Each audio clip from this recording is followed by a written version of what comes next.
These mountains, you can't even see the top of them. The clouds are blocking them. But why visit Delphi?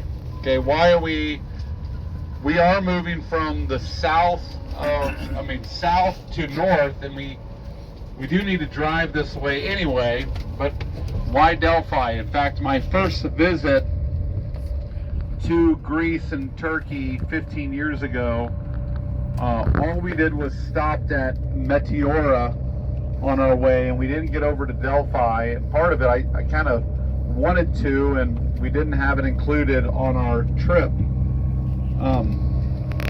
But why visit this place? Well, I would say that it is a beautiful, or you could say a fitting backdrop. Okay, you do need this backdrop to display the glories of the gospel. What was this area like?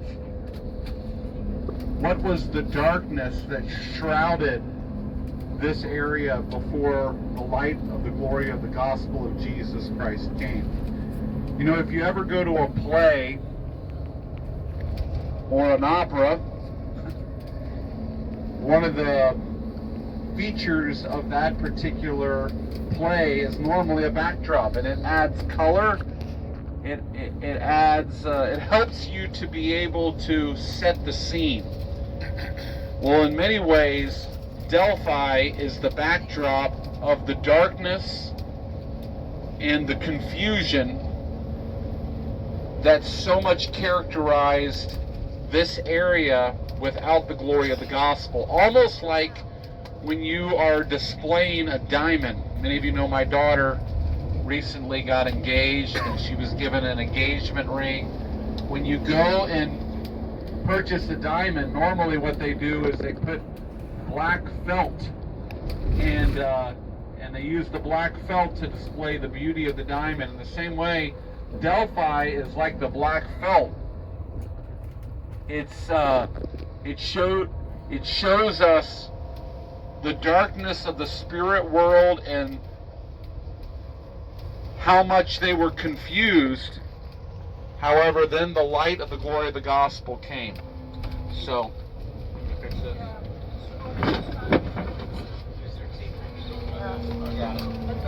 There you go. We'll get it. Oh yeah. We'll fix it. All right. People came here because they wanted to hear from God, and they thought the way that they could hear from the gods was through Apollos. So they came, they sought guidance. In fact, just as a side note, let me pull this up.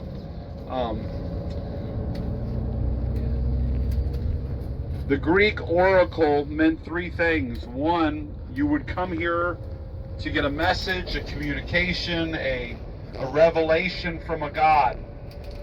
So the oracle was, number one, a message. Number two, it was a mediator. You go to the oracle, the person here who would give it to you.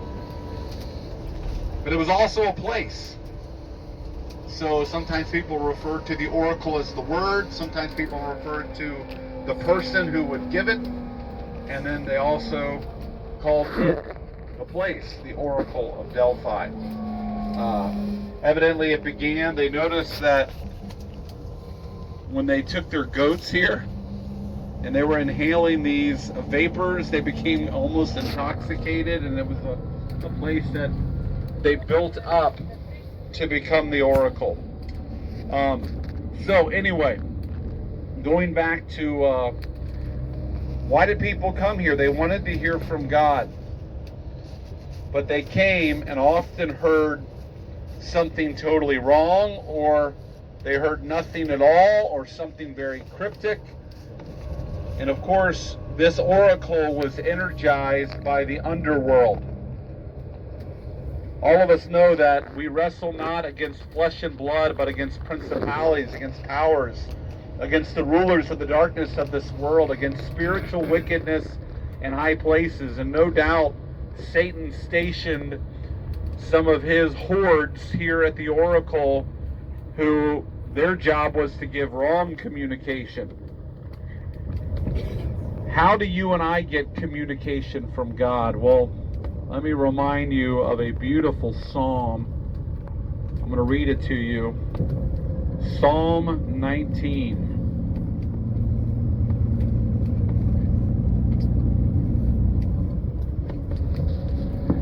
The heavens declare the glory of God, and the sky proclaims his handiwork. Day unto day pours out speech, and night to night reveals knowledge.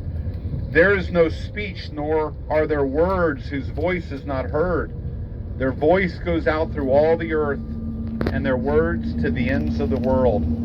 In them he has set a tabernacle for the sun, which comes out like a bridegroom leaving his chamber, and like a strong man runs its course with joy. It rises from the end of the heavens, and its circuit to the ends of them, and there is nothing hid from its heat. Of course, God reveals himself, first of all, through nature. You and I can see his handiwork and what he has made in the heavens and on earth, and every day it's talking to us and speaking to us. However, many of you know that is a limited revelation. We know that there is a God. We know that we see his order. We call that general revelation. But then in Psalm 19, midway through the chapter, he begins to talk about special revelation. He says this: the law of the Lord is perfect. It revives the soul. The testimony of the Lord is sure, making wise the simple. The precepts of the Lord are right, rejoicing the heart. The commandment of the Lord is pure, enlightening the eyes. The fear of the Lord is clean, enduring forever. The rules of the Lord are true and righteous altogether. More to be desired are they than gold, even much fine gold. Sweeter also than honey, than the drippings of Will's jar of honey. Moreover, by them is your servant warned, and in keeping of them there is great reward. And so we know that God has revealed himself through nature, but he's also revealed himself through a sure word. He's given us the scripture. In fact, in Psalm 1, let me read to you a reminder of how God has even used nature to show his eternal Godhead. He says this: for the wrath of God is revealed from heaven against all ungodliness and unrighteousness of men, who by their unrighteousness suppress the truth. For what can be known about God is plain to them, because God has shown it to them. For his invisible attributes, namely his eternal power and divine nature, have been clearly perceived ever since the creation of the world and the things that he has made, so that they are without excuse. So you and I are without excuse because God has displayed his glory through the heavens, but then he has spoken by giving us his word. We have the Old Testament and the New Testament.